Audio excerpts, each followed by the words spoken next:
Good morning, everybody. It's Shanda with 6 a.m. Coffee with Shanda, Monday through Friday, here on Instagram and on the Facebook page. So, hey, you guys, I wanted to talk to you about the stages of growing a coaching company, whether it's business, love, consulting, what have you. But as far as like consulting or getting paid for your advice, I wanted to talk about the different stages, about what you need to think about as you go through the different stages, what to expect and what to actually persevere through, where you should put your focus, and all those fun things that come with growing a company. So as you're joining online, say hi. Carla Perea, how are you?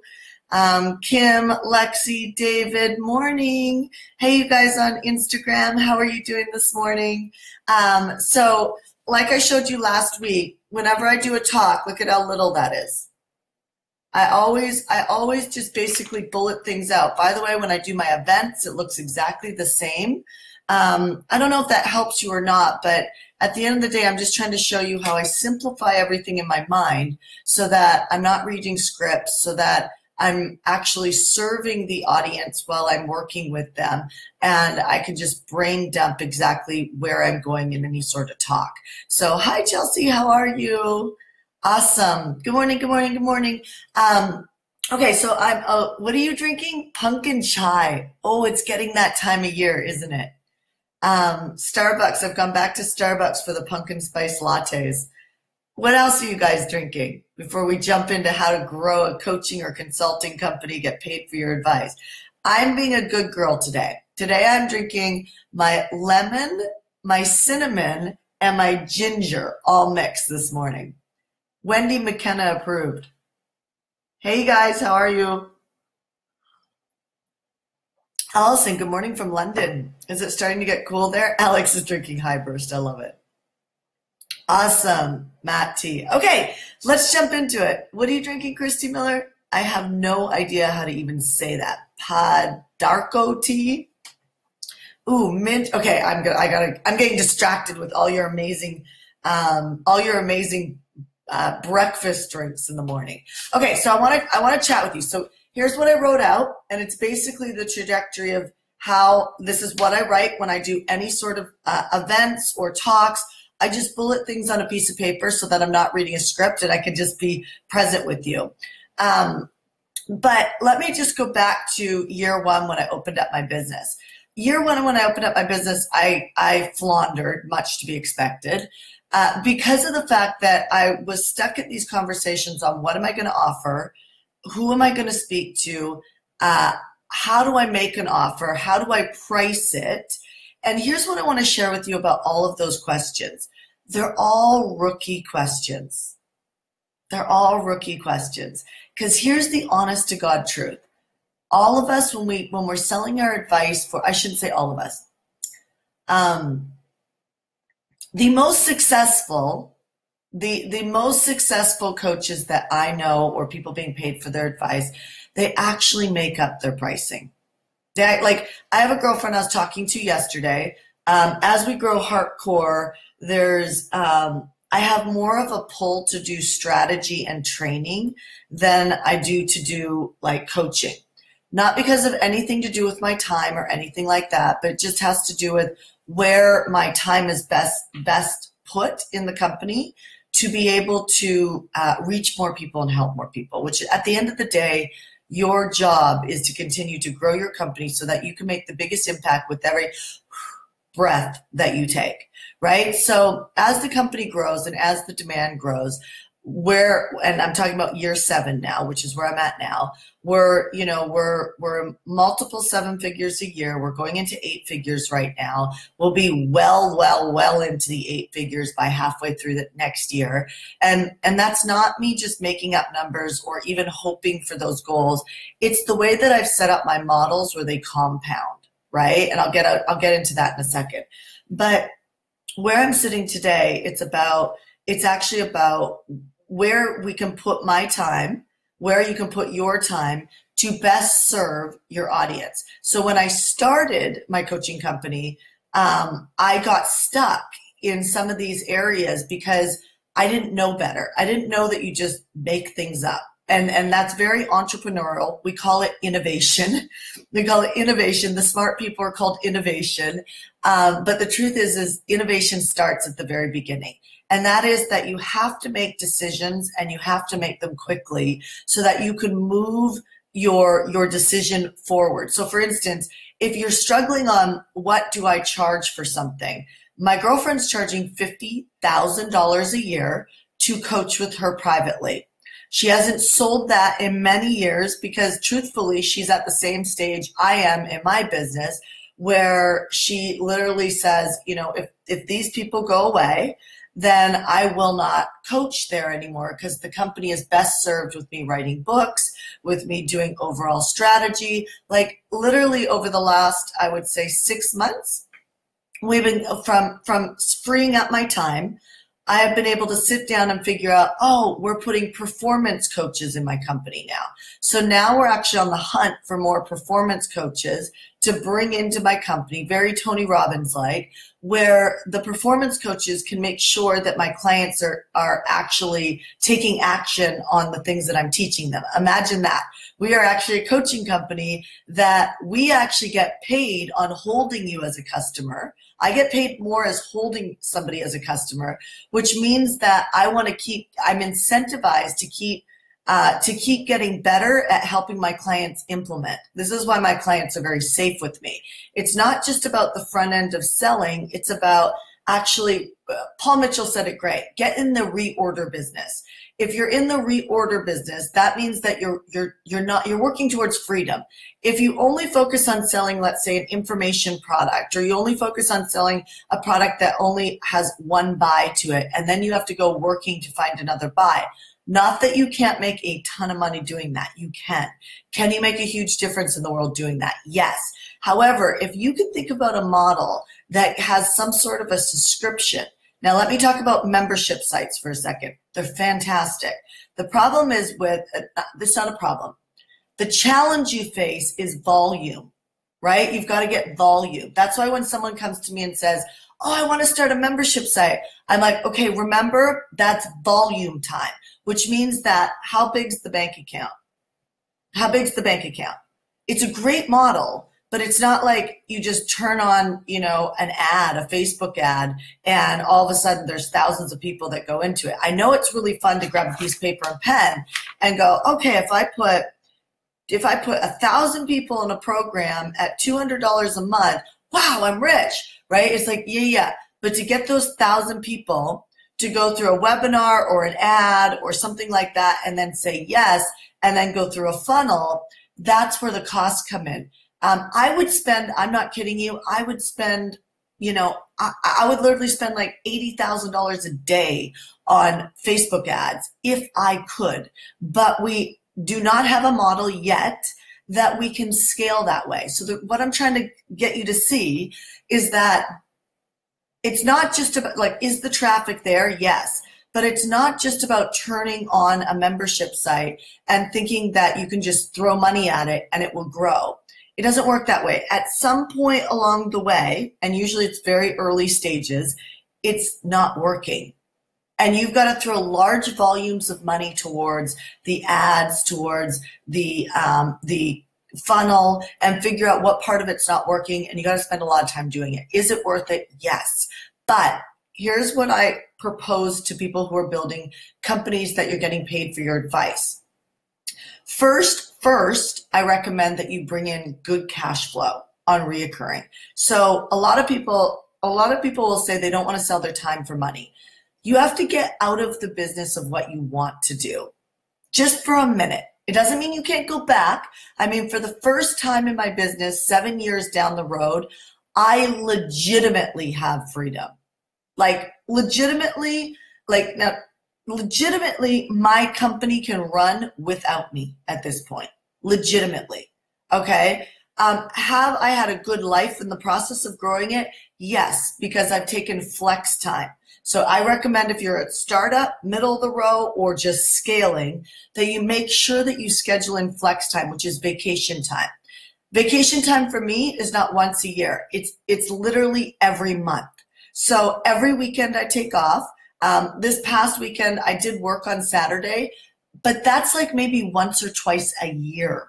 A year. Ask my husband. It's once or twice a year. Ask my friends. I'm really, really advocate. I'm a big fan of taking time off. In fact, one of the things I'm always going after Carla and Alex with is, where are we going next? Where are we going next? Like, I want to get the trips on the calendar so that I'm forced to be relaxing, having fun, because I love work. Many of you entrepreneurs love to work, and you use that as a reason to justify why you work 7 days a week. But I once read, it was not too long ago, I read something about going to work tired, or going to work because you're a workaholic and you're working 7 days a week, is like going to work on a pack of beer.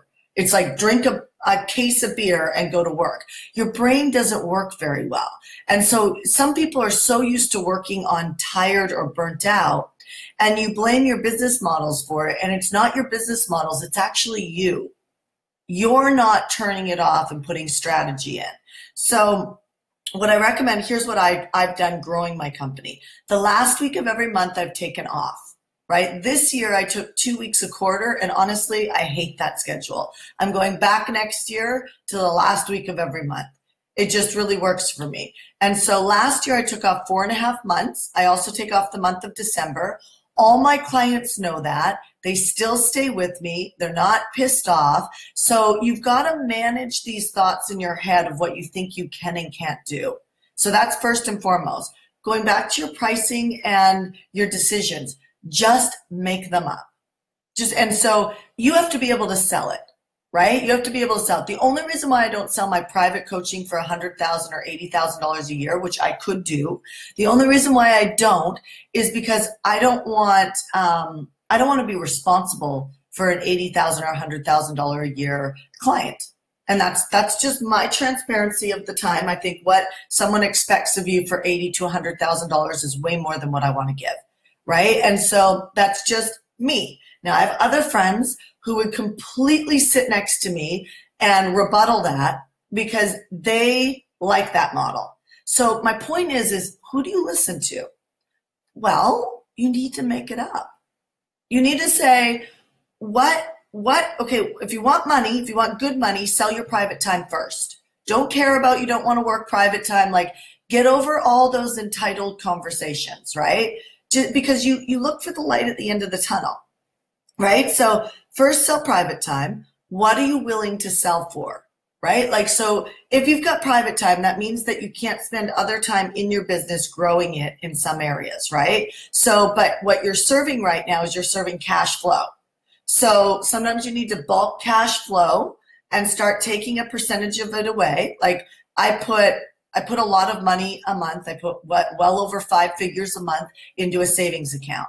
And that's where I bulk money, right? And then I use that savings account to pay for trips, to pay for like real estate, to do investments for my company, right? And that's what that's there for. It's also what makes me feel safe, right?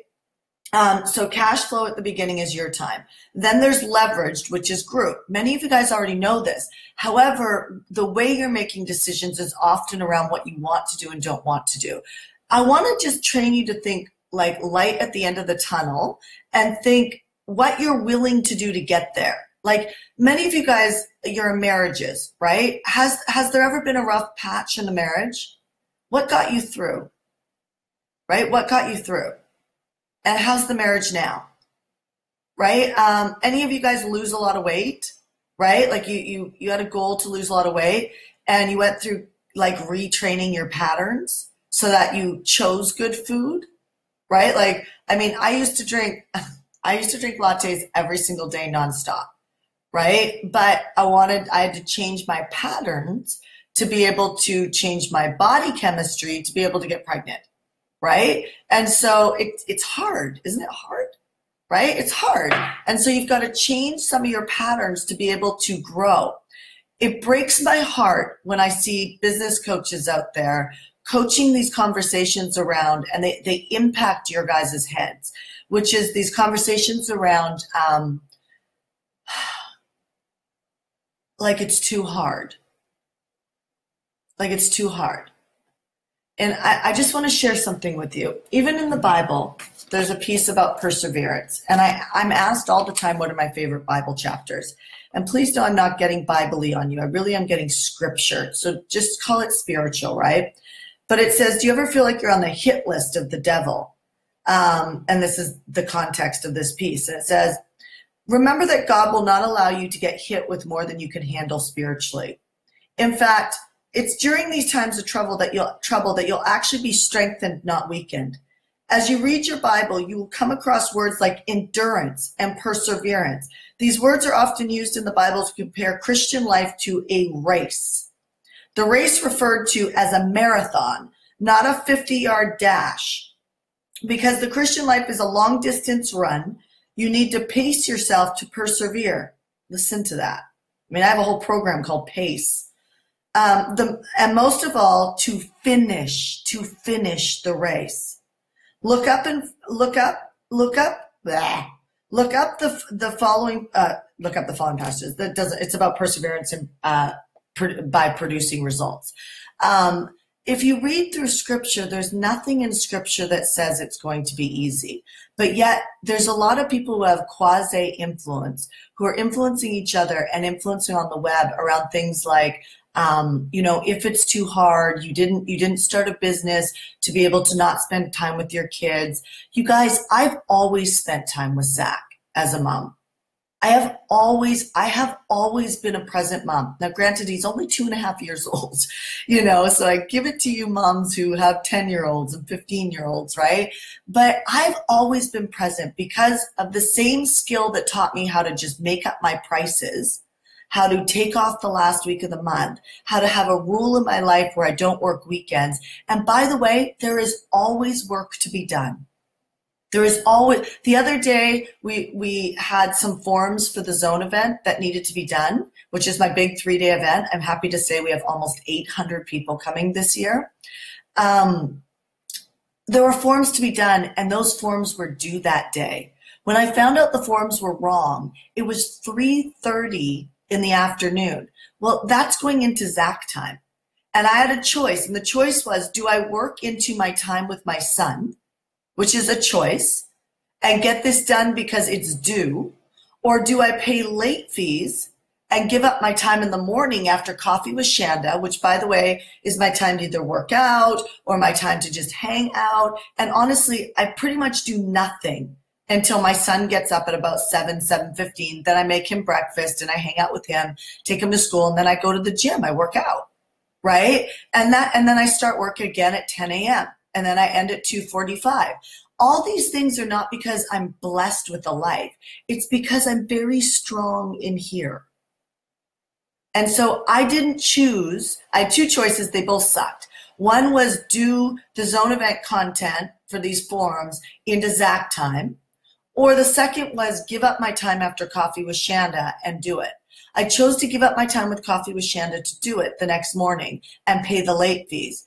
What was brilliant is I went through the absolute excruciating pain last year where I was getting up at 2:30 in the morning and I was working for 10 months. And then I was working again in the evening. And if you know me, I actually go to bed at about 8:30, 9 o'clock at night, right? I go to bed early, but I was getting up early. I was only sleeping about 4 hours a night. It sucked. It absolutely sucked. This was last year. And I did it for 10 months. And it was because I needed to hire a team. Light at the end of the tunnel. Let's not forget about light at the end of the tunnel. Freedom doesn't come because you're in the flow. It doesn't. Ask anybody who has it. Ask Oprah Winfrey, who talks about spirituality all the time. Ask Richard Branson. Ask any of these people who are massive change makers. If it came easy, it did not. They got really strong in here, right? Which is why we teach endurance everywhere in Hardcore. Right? You got to get strong in here. Otherwise, you'll make up a story and you'll quit. You just will. You'll blame people. You'll quit. You'll talk about it's not worth it. It's too hard. Please interrupt those thoughts. So here's what's amazing. I go through 10 months of finding team. It's brutal. It sucks. I worked harder than I've ever worked in my business ever. Today, I have it this year. I have the team. I woke up in the morning. I did Coffee with Shanda. And by the time I was done, my team had redone the 2 forms. copy, graphics, completely done in my inbox. I had nothing to do. Do you know, for the last couple of weeks, I've really had nothing to do in my company. I just had a conversation with my husband. I said, what am I going to do? And I think I'm going to be out of a job in 2 years. Like, I legitimately think I'm going to have to reinvent myself inside the company because I won't have really that much to do anymore. And I'm already finding that I'm jumping on our staff meeting calls and they don't need me anymore. I'm leading the strategy of the company, but through that space, I'm able to stop and go, we need performance coaches. Okay, let's start a project and let's find an employee and let's pursue performance coaches that can go do that. Instead of now, Shanda, go find the performance coaches, it's who do we find to do that? This is a discipline of growing the business. I used to think I had to do everything myself. And at the beginning, you kind of do, right? But there's nothing better than creating cash flow in your business, because when you create cash flow, you can continue to hire great people. But you have to be so generous in your mind that you're not thinking, how do I just get a person to plug the holes? You have to start thinking, how do I invest in good people in my company? So here's the trajectory of how it looked, and I'll end on this. At the beginning, the first year, I made $2,000. $2,000 is what my profit was the first year. The second year, I made a lot more, right? The third year, still focusing on lead gen the first 3 years of my business, but the third year, I tipped financially. The fourth year, I went into overflow. I started building team massively in the fourth year. The fifth year, it was actually quite easy. I remember I was in 7 figures and I was like thinking, God, this is really easy. And then I faced, am I going to go bigger? And that is what I call a very unselfish moment, which is how much more of me am I willing to give? How much more of me am I willing to change? Because change hurts, right? How much more control am I willing to let go of inside my company to be able to grow? Because truly, I can't hold the animal on my shoulders anymore if I want to go bigger. However, it's a good life, right? No longer focusing on lead gen to the same degree. I focused on fulfillment and reoccurring orders, and then I focused on team. Year 6 was the most brutal year of my life, way harder than startup. Way harder than startup. And that's when I was hiring massive team that is very qualified. You have to invest, you have to give them medical, you have to give them dental, you have to give them 401ks. Now when I invest in my own 401ks, I have to invest in theirs too. Not that I have a problem with that, but that you could imagine that as a mindset shift, right? Like, oh, if I put X amount of dollars in my retirement fund, oh, I have to put it in theirs too. Wow, how much do I really love this person? You know what I mean? Like, there's all these levels of generosity that have to keep opening up inside your mind to be able to grow. So here's my departing message to you. Focus on being generous now to not only just your clients, but the people who help you. Don't be a dictator to your virtual teams that work with you or your teams that work as employees internally, because I don't know where your company's at. I recommend that you focus on lead gen first and cash flow. Then you focus on reoccurring and keeping the clients long-term, which means that that's your incentive plan. I recommend then you focus on team and incentivizing your team. I even have my accountant incentivized, right? My accountant is incentivized to actually keep our attrition rates low, meaning that the people who try and default on their contracts, I'm not the one chasing people for contracts. She is. She with a collection agency, right? I'm not good at that part. If you've ever been around me, I'm the girl that like, oh, you don't have to pay. Like, I mean, if I find out somebody's struggling, often I will clear up their debt for them. That's my heart, right? And so I'm not good in that position, and the company would go under if I was in it, right? So I have somebody else who plays that role because somebody needs to play that role inside the company. And I reward her with keeping attrition rate at 10% or below in our company. So basically she gets the equivalent of a car payment every single month if she keeps attrition rate there. If she doesn't, then she doesn't get, if she has a bad month, she doesn't get her car payment money, right? And so we incentivize everywhere. Again, a generous heart. And so I hope this helps. feel free to send me a private message and ask me a question. Myself or somebody on my team, I do answer a lot of them, but somebody on my team or myself will give you an answer to your question. But if you have a question on how do you scale or grow your company, what should you focus on right now to be able to get momentum, then go ahead, send me a private message. We're happy to help you. Sincerely, we're happy to help you. Because at the end of the day, we are all in this together. I'm not in competition with other business coaches, other leadership trainings, accountants, other coaches. I mean, truly, I think we do much better when we're actually working together as a team. And so I'm happy to give you any of that free advice. Just send me a private message. And other than that, I will see you tomorrow morning on Coffee with Shanda. Instagram, I have a guest tomorrow morning, so I will not be able to stream on Instagram, but you're welcome to join us on the Heartcore Business Facebook page. All right, you guys, God bless. Have a great rest of your day. Sorry, I'm ending Instagram right now. Have a great rest of your day, and I'll see you at 6 a.m. Pacific, 9 a.m. Eastern tomorrow. Talk to you soon. Bye.